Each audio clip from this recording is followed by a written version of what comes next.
Happy Hour, the podcast that explores new and exciting historical fiction novels. I'm your host, Jane Healy, and in today's episode, we welcome back best-selling author Alka Joshi to discuss her latest novel, 6 Days in Bombay, which released on April 15th. Welcome back, Alka. Thank you so much for doing this again. Thank you for having me, Jane. I love doing this with you.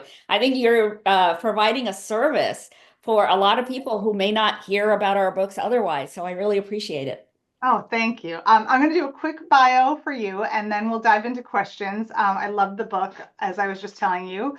Alka Joshi is the author of the instant New York Times bestseller and Reese Witherspoon Hello Sunshine book club pick, The Henna Artist, which was the first book in her Jaipur trilogy. The Henna Artist has been translated into 29 languages. In 2024, Joshi was selected for the Forbes 50 under 50 list, celebrating women who are shattering, 50 over 50 list, celebrating women who are shattering age and gender norms across all sectors of the American economy and culture. 6 Days in Bombay is her fourth novel. Again, welcome. Thank you so much. So, I love this. I love this. All of your readers are all saying, hello from Boston, hello from here, hello from Minnesota. I love this. I love I that. love that too. I love to see where people are zooming in from. We have over 100 registered tonight, which is awesome. So this was your fourth, and it's separate from your trilogy. And it was inspired by the Indian artist Amrita Shergill, who is often called the Frida Kahlo of India. So one of the main characters in the book is inspired by her. Talk about this artist and how you came to write this story and the premise of the novel. Years ago, when I was researching the henna artist, I ran across this name of an artist who used to live in the 30s and 40s, and her name was Amrita Shergill. And I thought, well, who in the world is this? And so I read a little bit more about her, and I thought that because of her name, she was Indian, Amrita Shergill. But it turns out that her father was Indian, but her mother was a Hungarian opera singer. So she had this lavish kind of life that she lived and grew up in Europe. She was a painting prodigy. So all of a sudden, she is winning all kinds of awards. Her mother is taking her to painting tutors in Florence and Paris. She just has this lovely life. And, private schools, wants for nothing, and then decides to start painting in India. She starts painting in India and starts, getting this fabulous acclaim that she was already getting in France. And at the age of 28, she shows up at a hospital in India complaining of abdominal pain. And 2 days later, she slips into a coma and dies. Now, she was only 28. And so I think that because she died so early and so long ago, we don't know anything about her. And most of us have never heard of her out here in the West. But I think that had she lived longer, I think that we would know her as well as we know Frida Kahlo or Georgia O'Keeffe. I think, female artists often get forgotten unless they kind of live some extraordinary life or live a really long life. And Amrita was, in addition to just being a great painter, was very promiscuous, was very bold, was very outspoken about her political views and wanting to make sure that India got her independence. She was just like out there with all of her opinions. And so I admire this about her. And I thought, I would like to explore not only how she died, maybe I can make up some fictional story about how she died, since it's never clear exactly what happened in that hospital and why, when she was on the mend, would she have died 2 days later. So I thought, let me explore her story from the point of view of the death and then have somebody try to solve the mystery of the death. And I thought, what perfect person to do that than the nurse who is taking care of her and getting to know her in the hospital while this painter is recovering, the fictional painter. And I thought, okay, the real painter died within 2 days. What if my painter dies within 6 days? That seems like a long enough period of time for the nurse and the painter to try to get to know each other. And so during that period, while the nurse is getting to know the painter, she is learning all these things about her past lovers and friends. The painter dies and leaves the nurse four paintings with a cryptic note indicating that the nurse should travel to Europe and deliver these paintings to the painter's former friends and lovers. Well, the nurse goes on this journey, and by the time she concludes that journey, Prague, Paris, Florence, London, back to Bombay, she has discovered the reason why this young woman died. And she also discovers more about herself and her mixed parentage. So that's what the story is about. And I think it was such a wonderful way for me also to explore the many different kinds of people who have lived in India over the years, but also then to give some kind of recognition to the actual painter, Amrita Shergill, on whom that fictional painter was founded. So fascinating. It's such a fascinating story. I loved the novel and I love to hear the premise, like the origin story of your ideas. I think I always find that interesting. So the novel revolves around this unlikely friendship between this really sheltered nurse named Sona, who is taking care of the artist, who in the book is fictionalized, named Mira, who is kind of like all the things you just described with the real artist. And they do, it's like I was thinking about it when I was reading. It's two women who kind of met at the right time in their lives, and so Mira really has an impact on Sona, even though they didn't know each other for very long at all. How did you develop these two characters and their dynamic? It sort of happened because this is kind of the way that the nurse is finding out about the painter is the way that I was finding out about the real life painter. So initially, when I find out about her and how popular she was in her time period, I am looking at her the way the nurse is looking at her patient. Wow, what an incredible woman. So young, in her 20s, so prolific with the painting, and so out there with her views. I wish I could be like that. I wish I could be a devil may care kind of person. I'm not. I don't know about you, Jane, but but I am not, and most of us are not. And I think this is why we find these larger than life people so fascinating because we think, well, how did they get the chutzpah to be able to go out there and be this amazing person? So that's how I was looking at her. And then I started doing all of this research. There are books that have been written about her by her nephew and by various art critics in India. And so I found all these books. I went to New Delhi. I looked at the Modern Art Museum in New Delhi, where you can find all of her paintings. About 19 paintings are exhibited there. And I just fell in love with the paintings. I thought, oh my God, this woman was only 20 and doing so many incredible things with her painting. Just imagine if she could have lived to 40 or 60. And so the nurse is also looking at the painter in this exalted way, but the more she finds out about her, the way I was finding out about the real painter, the more she's finding out that the painter was a far more complicated person than just somebody to be admired like this. That maybe one of the reasons why she was so driven in her painting was because she was compensating for something else. And I think that we find out throughout the novel, through the eyes of the nurse, that sometimes when we're looking at somebody and putting them on a pedestal, maybe we need to step back a little bit and go, oh, you know what? They're just human. We're Mhm. all just human. We're all trying something, and maybe sometimes it works, sometimes it doesn't, but we're imperfect. Sometimes, our work makes it to the foreground, sometimes it doesn't. Sometimes we make an impact on people, sometimes we don't.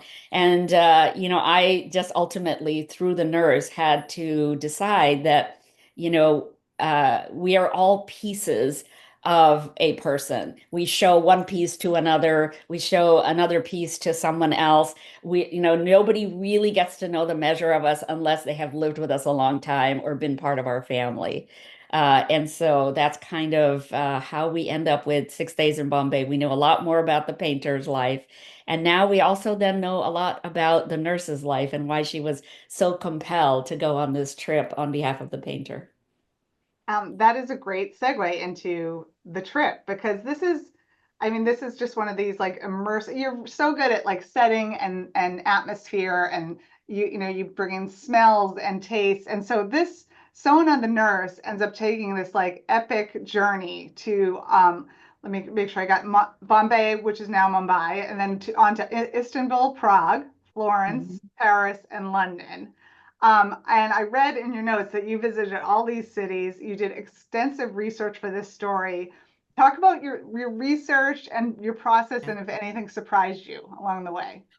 Well, as you know from reading my novels, I like to have my readers understand exactly where we are going and what we're smelling, what we're tasting, what we're hearing, because I want them to stand side by side with the protagonists and the characters of the book. So, of course, I have to go travel to all these places. My life is hard. And so So, yes, in Istanbul, I went to all of the tea houses and I went to the Hagia Sophia and, I saw all the mosques and so on. And I had to figure out how in 1937, when the novel takes place, how did people travel from Bombay into Europe? Well, they used to take this fancy steamship called the RMS Viceroy, and it had indoor pools and badminton courts and cigar rooms and ballrooms. It had everything that modern day cruise lines do, and it was very expensive. But I will leave the readers to figure out how our very humble nurse of humble origins gets to afford this trip to through the Suez Canal and on to Istanbul. From Istanbul, passengers would get off and then take one of the six Orient Expresses that they would take into Europe. So one Orient Express would go into Prague, another one might go into Paris, and so on. So our nurse is going to take one of these Orient Expresses. Now, I love the whole idea of Agatha Christie murder on the Orient Express. I think it's so glamorous. And so I had so much fun researching all of that and how I would be in a sleeper car. And I'm just imagining myself in there. I'm imagining the porter taking down my from my seat into a bed every night, turning down my bed, and being able to go into the dining car, which everybody had to get dressed up for, like no jeans, no sweatshirts in 1937, right? The women were all wearing gowns and the men are all wearing, suit coats and so on. And then I have her go from Prague, which is where her father is from, which is where the painter's father is from, and where the painter grew up. Then I have her go from there to Paris, and then to Florence, and then finally to London. And now, before I start on any of this journey myself, I have to find experts in each of these places so they can walk me around where I think my protagonist is supposed to be going. And so I found art critics, I found art historians, photo archivists, academicians, experts in the interwar period, so they could tell me about 1937.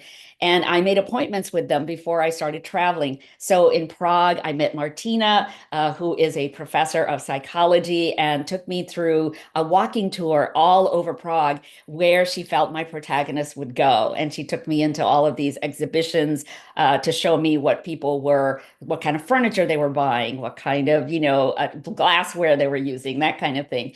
And then in Prague, I found that in 1937, there was a World's Fair, and it was where Picasso painted Guernica, which is one of his most famous paintings.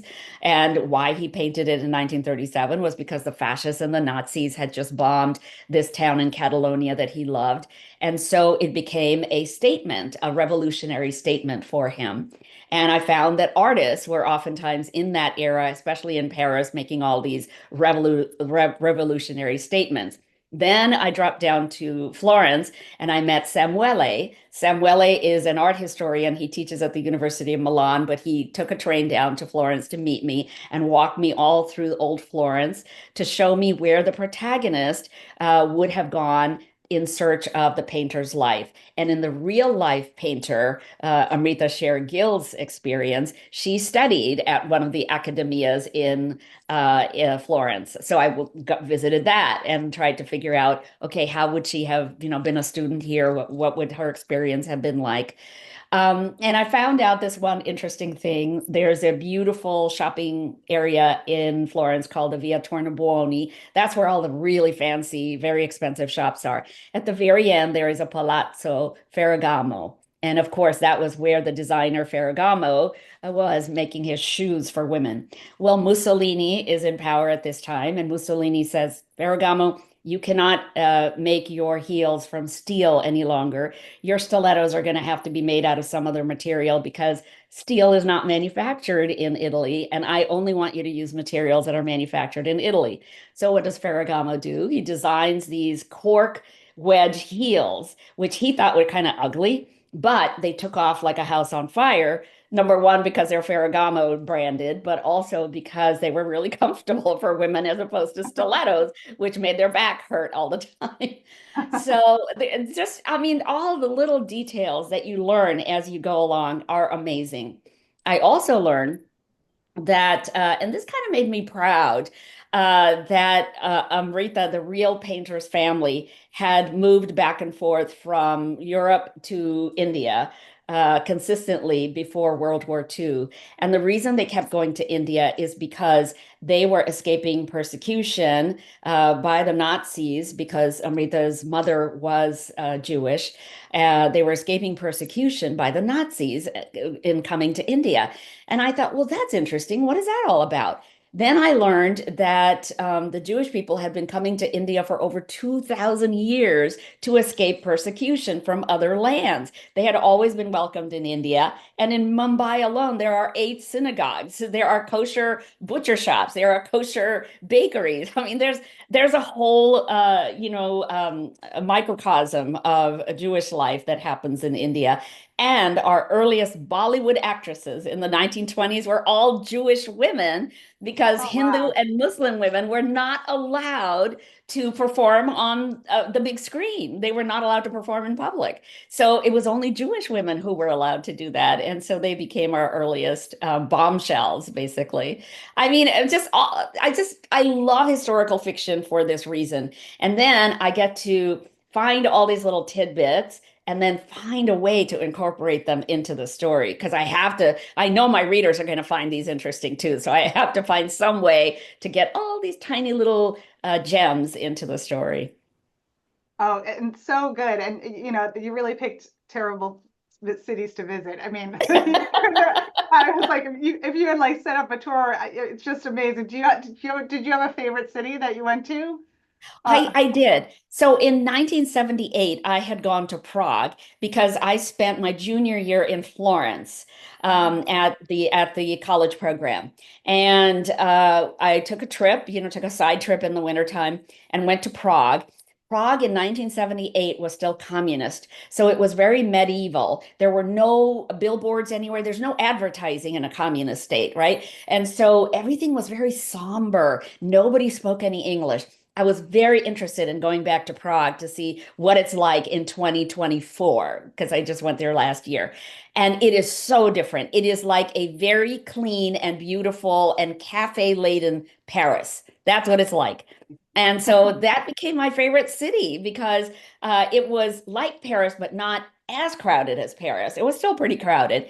But, everything was so clean. The sidewalks are clean. You can walk everywhere. You can feel safe everywhere you go.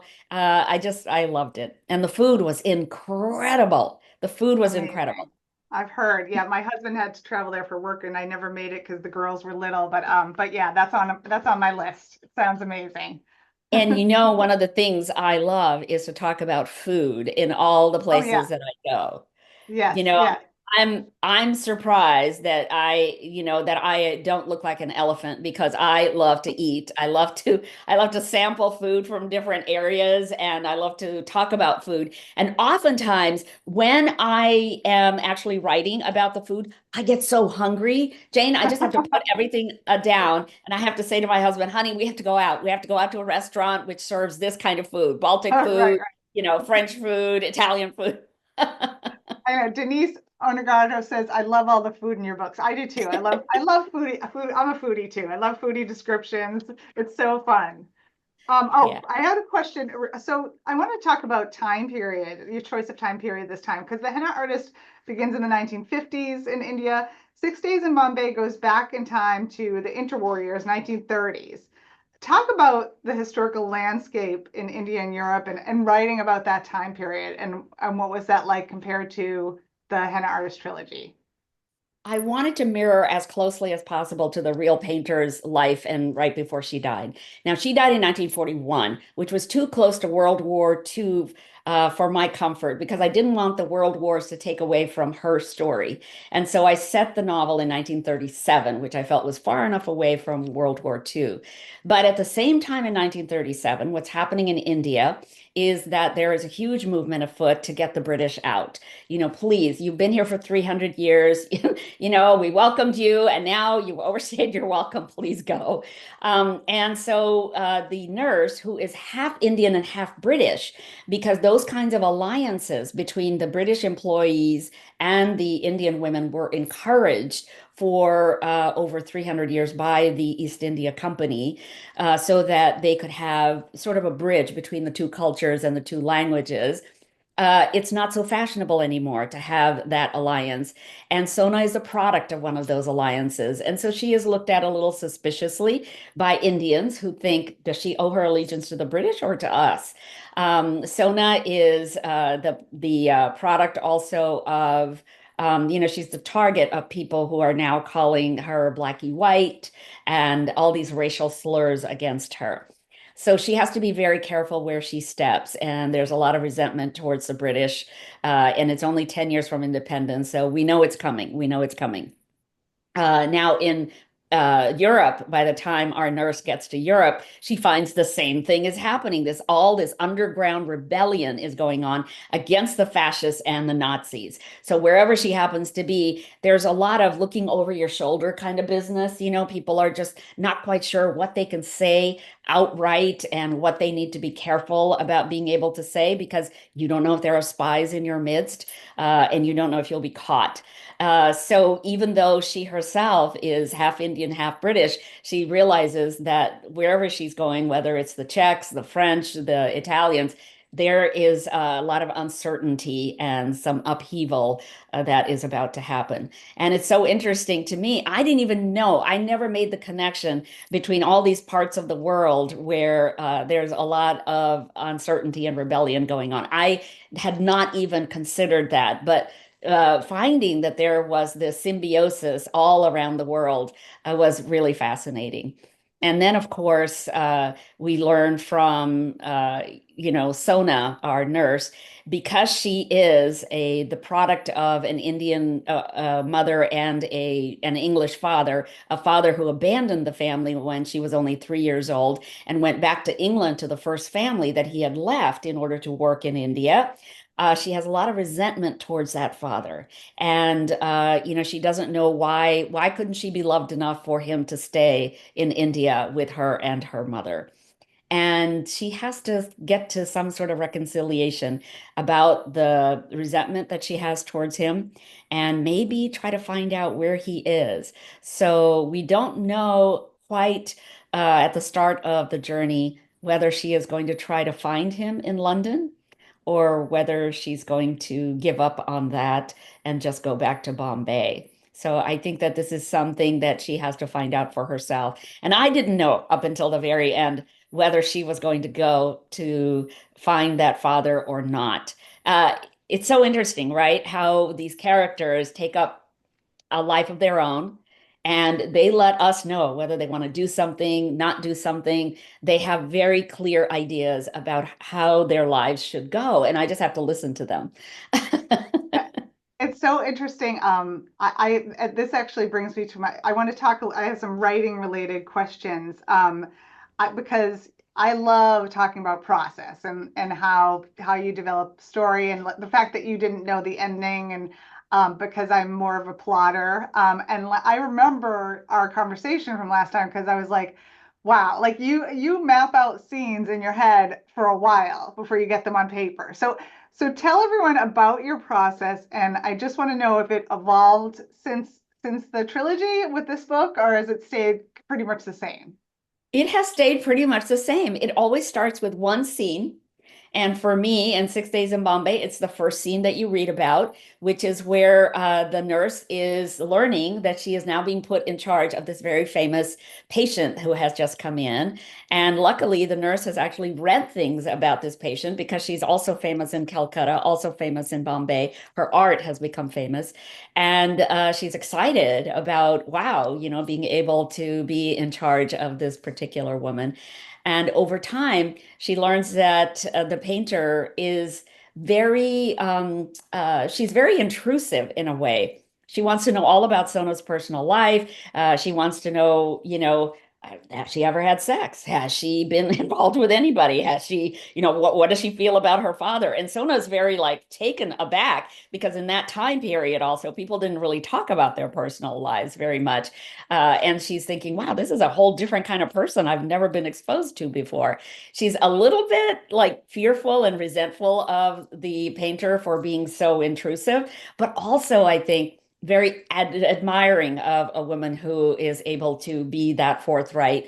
And then the painter shares with the nurse all the many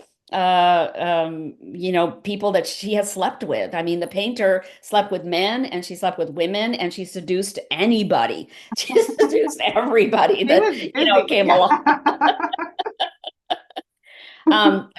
So my process is that first scene came, and then from that scene, I knew that it was going to lead to another scene where now we see the nurse thinking about her life, and now we need to know what the nurse's life is like. So then I tell you a little bit about how she grew up and who her father was and who her mother is. And now we see her in her home environment because that's the best way for us to see how her life goes. And it just goes from one scene to the next to the next. I just let the scenes unfold just like that. And I don't start writing until I actually have most of the story in my head. And then I can start writing. I make notes, right? So Okay. I have my phone and I will start, like I speak into the voice recorder or I make little notes in the note, memo. I just like make little notes about things that I think I don't want to forget this. I don't want to forget this. And luckily, because I'm traveling with my iPhone, I can always take pictures. I take pictures of everything that I want to describe Oh, later yeah. on. Oh, that's good too. Yeah, so interesting. So you had a very successful career in advertising and pivoted to writing novels later in life and you've achieved great success. What advice do you have for aspiring writers who may feel like, oh, it's too late, I can't do this, it's never going to happen for me? Luckily, writing is one of those things you can do all the way until the last breath that you take. I think that the older you are, the more experience you have already had with grief, with love, with loss, with changes in your life. And so you can write about those in a very significant and deep way that you can't, I think, when you're just in your 20s. In my 20s, I could never have written these books. In my 30s, I couldn't have written these books. I needed to go through a certain set of experiences before I could do that. I also think that and when you're older, you have a different sensibility about change in your life, and that maybe it's okay to have changes. All your lives, you have had change. All your life, things have changed around you, whether it's family, whether it's death, whether it's, new children coming into your life, new people coming into your life. And so why wouldn't you be able to write about them now in a very different way? I think that there are three things everybody needs in order to write well. Number one is you have to have passion for whatever it is you're writing about. The Hannah Artist came about because my passion was to give my mother a life in fiction that she didn't have in reality. And that person in the book became Lakshmi as a stand-in for my mother. So Lakshmi is doing all the things my mother could have done but didn't do, which is to leave her marriage, keep herself child-free while she's doing that, and then to make sure that she could make a living all on her own terms as a henna artist and an herbal healer. And look at what happened with that. That led to the second book, The Secret Keeper of Jaipur, and then that led to The Perfumist of Paris, and it became a trilogy, which I never expected. So I think you have to have passion to begin with for your subject matter in order for you to keep going with that project. Number two, you have to have persistence. There are so many people along the way who are going to say, you're not ready to be published yet, as happened to me. You're not ready. You haven't quite learned enough about this. Why don't you work on this some more? How about yet another revision? I know you've done 20 revisions already, but how about another one? And so that's why it took me 8 years, no, 9 years, 9 years before my agent ever sent off my book to a publisher. 9 years of revisions and revisions and revisions. Um, and then I think the third thing people need is patience with themselves.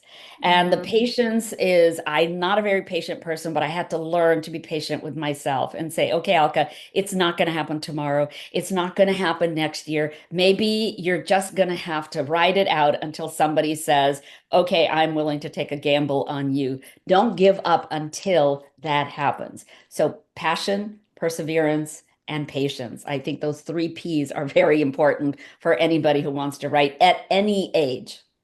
Yeah, I could not agree more. That's all excellent advice. I have a couple more questions for you, and then if anyone has questions for Alka, put them in the chat or the Q&A. I see a couple. So last time we talked, Netflix had acquired the rights to the henna artist. So I have to ask about the update. Actress Frida Pinto is attached to produce and star in it. Is that correct? Is that still happening? Yes. Okay. So here is what I will explain to you. And I think that this is another thing that I have learned in my old age. And that is that I think that whenever one door closes, an opportunity comes up. So after 4 years of being on board with the henna artist, Netflix finally decided to pull out because we had gone through two different rounds of scripting and they weren't getting the kinds of script that I think they were looking for when they initially wanted to develop the henna artist as a TV series. So last November, late in November, they said, "Okay, you guys, we're pulling out." I was only a few weeks away from re-upping the option for my producers who actually held the option. And I decided at that point, let's just take a breath. Let's regroup. Let's try to figure out what is the best way moving forward. The other thing that I wanted is by now, I really feel that I have learned enough about the screenwriting process. I've been taking classes Cool. and really learning how to write the screenplays myself. And so I thought, why don't I exert a little more creative control than I got to have in the last 4 years and sort of take charge of this project? So I rewrote, along with a friend of mine who is a director writer. We rewrote the pitch to take out the project again to another set of producers. So that's where the project is right now. And I do think, my agent says absolutely we're going to be able to sell it because there's a lot of interest in this project. And hopefully we will come out with a product that I'm really satisfied with and that I think really reflects the book, The Henna Artist. I think that some of the other scripts that I saw weren't reflecting the actual characters and the intention that I have. And my intention is always to show these women in all kinds of different phases of their life and whether or not they have agency. And if they don't have agency, how are they struggling to have agency? How are they struggling to get and grab that agency? And that to me is the crux of this entire trilogy. And I want more than anything just to, be able to convey that in all of the TV series as well. Oh, I love that. I love that you took screenwriting classes and wrote it yourself too, because that is a whole different beast, right? That kind I of know, writing. Yeah, I that's know, I know. impressive. Yeah, and it's very exciting. Oh, and then I'll tell you another thing I did, Jane, is for 6 days in Bombay, I wanted to take three scenes from the book and bring them to life because I wanted to just give people a feel for 1937 and the two main characters, Mira and Sona. And so I teamed up with this director writer, and she brought in a crew of mainly women. It's like 90% women. And over the course of one day, we filmed three of the scenes from the book. Oh, She had already done all of the table reads and cast the three scenes, and so we had this wonderful opportunity to build these little films about 6 days in Bombay. So that is the same woman. Once I'd already worked with her on that, and they're beautiful. You can see them on my YouTube channel. You can see them on my Instagram. So they're so professionally produced that I thought I had a really easy time working with that director. I'd like to work with her again. So that she's the one that I tapped when I said, I'm interested in exerting more creative control over this next round of the henna artist. Could you work with me on it? And she goes, oh my God, I would love to. So oh, that's kind of, amazing. See, it was, yeah, serendipity, right? That's so yeah. amazing. Yeah. And Frida is still very engaged in the project. And I know that she would still love to play Lakshmi. So all of that is still in play. And as long as I really feel like as long as I have Frida in my corner, I know that we're going to be successful producing the henna artist. Oh, I have no doubt. I'm so excited for it. And so, are you ready to share one more question, and then I have like one or two questions for the audience. I don't want to take up too much more of your time. Are you Yeah. ready to share what you're working on next? Are you like you're Yeah. in like crazy tour mode? So I don't know if you're working on anything new yet, but Yeah, I am almost done. I'm doing my final revision of the fifth novel, which is going all the way back to 1920.